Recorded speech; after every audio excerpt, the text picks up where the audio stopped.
రోడ్లో ఉన్నాను నువ్వు చూసావు కదా రా ఇప్పుడు ఆడి కోసం వస్తున్నప్పుడు చూసావు కదా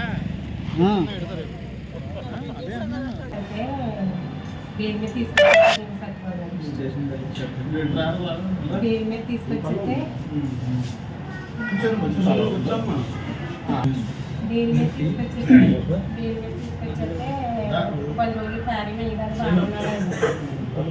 తర్వాత కానీ ఒత్తిడి చేసేసి కూడా అంటే అక్కడికి వెళ్ళి అన్న మనిషికి ఇక్కడ నొక్కనే రమ్మన్నా మా బాగా నొక్కనే రమ్మన్నా సత్యబాబు గారికి ఫోన్ చేయమన్నా రావాలి సెటిల్మెంట్ అవ్వాలి సెటిల్మెంట్ అవ్వాలి.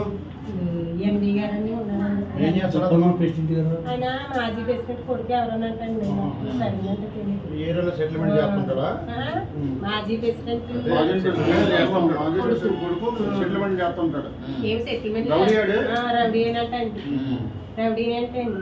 అయితే మేము వచ్చామండి శుక్రవారం రమ్మంటే ఆదివారం వచ్చామండి. కొంచెం ఖాళీగా ఉంటారని మా ఆయన గారు ఆదివారం వచ్చామండి.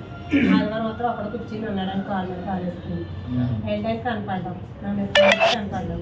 మీరు అప్పుడే వచ్చారు మీ ఇతను ఏడి మీ తోడండి అన్నారు. తీసుకొస్తాం సార్ అని ఇద్దరం వెళ్ళామండి. ఇద్దరం వెళ్ళి కనబడ్డాం.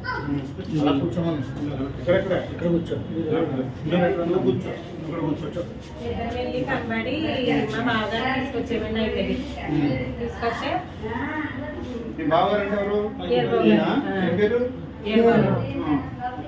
అంటే తీసుకొచ్చామండి. మా బావగారిని తీసుకొచ్చి మాట్లాడుతున్నారు మా ఆయన గారు. వాళ్ళు బండి మీద వచ్చేసి ముందు వెళ్ళారండి. మేము 10 అడుగులు లేట్లు వెళ్ళామండి. లంచ్లు వస్తే మాట్లాడండి నేను మాట్లాడండి గండి గారు. ఇదేంటి అన్నీ అయినా సత్యబాబు గారు వెంటనే స్టార్ట్ అయిపోయి గొడవ రేపకూడదు కదా అని బుజ్జి మీరు అక్కడ ఆగిపోండి మేము మాట్లాడతాం. అక్కడ ఆగిపోయినాం దూరంగా ఆగిపోయిన తర్వాత మళ్ళీ మా ఆయన గారు మాట్లాడారు. సరే సార్ మేము వచ్చాం కదా సార్ దేని విషయంలో మాకు కోరంపారు అంటే ఇలాగే ఈ గొడవ గురించే కదా వచ్చారు అంటే సరే సార్ చెప్పండి నాకు 2 లక్షలు కావాలి మాకు. ఆయన ఎండి గారు 2 లక్షలు కావాలంటే 2 లక్షలు అయితే అవదండి. ఇప్పటికీ ఇల్లు కట్టుకుని జగనన్న కాలనీ ఇల్లు కట్టుకుని సిరిగిపోయి ఉన్నారు. ఇదే ఫస్ట్ టైం 2 లక్షలు కావాలన్నారు.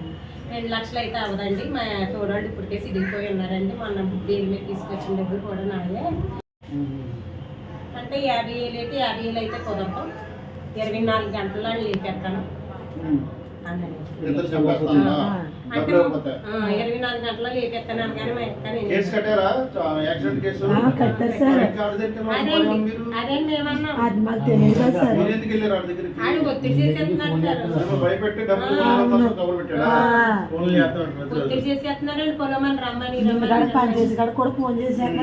అంటే మాట్లాడతాడు కదా అని వెళ్ళామండి. అంటే 24 గంటల్లో ఈరబాబుని చంపేస్తాను అన్నాడు. అప్పుడు మేము వెంటనే వెళ్ళిపోయాను. ఎవరిని చంపేస్తారు మీరు మిస్టేక్లో కొన్ని తెరిసి లోపలనే ముసలాన్ని చనిపోయినందుకు ఎలాగంటున్నారు బతుకున్న మనుషులను చంపేస్తాను అంటున్నారు. ఇది ఎక్కడ న్యాయం అంటున్నారు. అలాగల మాట వేసి అయిపోయిందని అతను వచ్చాడు. అతను సంబంధించి తర్వాత రామారెడ్డి అన్న అతను ఒక ఆయన వచ్చాడండి. ఆ పక్కన కూర్చుంటాం అంటేనే గొడవ పెట్టి కేకలేస్తున్నారు ఇక్కడ అన్నాడు. సరే ఇలాగ అంటున్నారండి. ఈయన 2 లక్షలు ఇవ్వకపోతే మంచిగా చంపేస్తాను అంటున్నారంటే అంటే ఎన్ని చంపేమన్నాడా చంపేస్తాం. రామారెడ్డి అంటే ఆడే నన్ను కొట్టాడు. చెప్పాడా చంపేస్తాం అన్నాడు.